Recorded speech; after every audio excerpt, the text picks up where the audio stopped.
What is going on? My name is Mike and this is all about pressure washing. And today I'm going to answer a question that I've actually seen quite a lot of. And it's a great question because it's asked by a bunch of different people and for a bunch of different reasons. So here's one of those questions right here. And like I said, the question is asked a lot. And I think the explanation that I'm about to give should hopefully answer that question for a lot of you guys out there.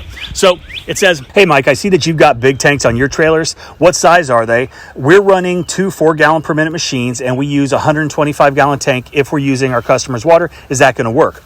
Okay, so I'm going to touch on a couple of the things here. And the first is about the usage of our customer's water. Now, this seems to be such a huge topic among so many people, predominantly people that aren't in the pressure washing industry, mostly people that don't understand how water is sold or how much it actually costs. And I'm sure you've run into at least a few customers who ask the question, are you going to use my water? And I've made videos on that topic, breaking down exactly how much a gallon of water costs, how many units you get each billing cycle, basically how many gallons you get for your dollar.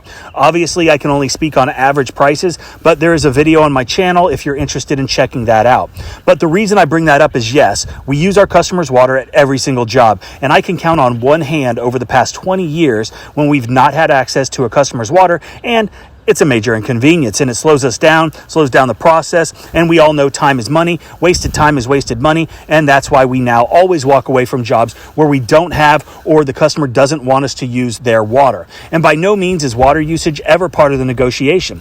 This isn't even something that we discuss. It's just understood by both the customer and the service provider. And if it's a sticking point for the customer, then they have done us a favor by identifying themselves as not our ideal customer and someone we don't want to work for. And why do I say that? Because someone that has a problem paying a couple extra bucks on their monthly water bill to have a service that they requested provided is going to be a problem customer. And yeah, if you're just starting out, you're probably going to put up with stuff like that. But as your business progresses, you're going to see that eliminating these headaches before they even start is going to make your life a lot easier.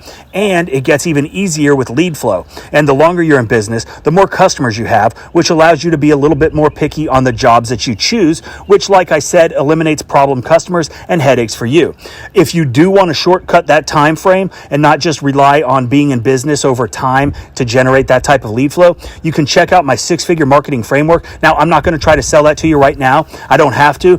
The course speaks for itself. So there's a link in the description if you want to check that out. Okay, so could we bring our own water? Yeah. And we do. We have 225-gallon water tanks on all of our trailers. We show up to every job with at least 3/4 of the way full, and then we hook up to the customer's water source and we begin washing their property. Now, I'm not going to break down the math on how many gallons per minute our machines are or the average time it takes to clean a house, which would give you how many gallons are used on a residential house on average.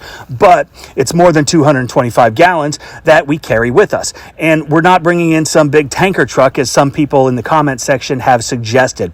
We're just going to hook up to the customer's water, and it's built into the price, and that's that. And if the customer doesn't like that, know what they can do? They can Google pressure washers near me and they can call somebody else. So we've established that we're connecting to the customer's water. Now let's look at this particular guy's setup and his question. So he's running 2 4-gallon per minute machines, and it sounds like they're running both at the same time when they're out there washing.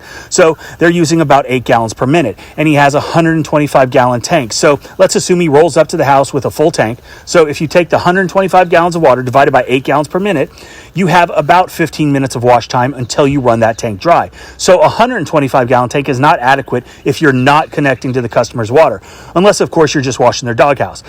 but that was funny. But kidding aside, this is a prime example of why we hook up to the customer's water source. Even if you double or triple the size of that tank, it still wouldn't allow you to finish even a small house before you run out of water. So let's talk about running the same 125-gallon tank as a buffer tank instead of a supply tank.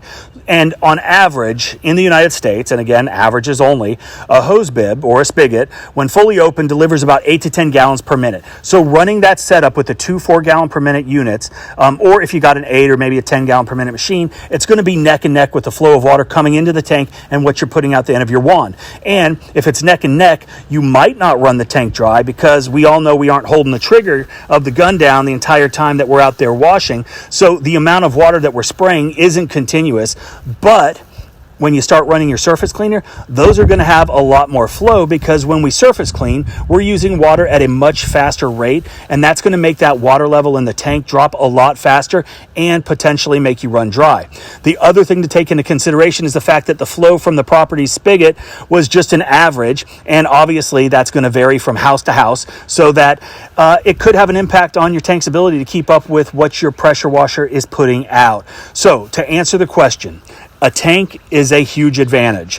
A bigger tank is an even bigger advantage, because the last thing that we want to happen is to be slowed down because we're out there waiting on the water tank to fill up. So that's really about it for this video. I hope it answered some folks' questions out there. Don't forget to check out my 6-figure marketing framework. There is a link below. Thanks for watching, and I hope you have a great day.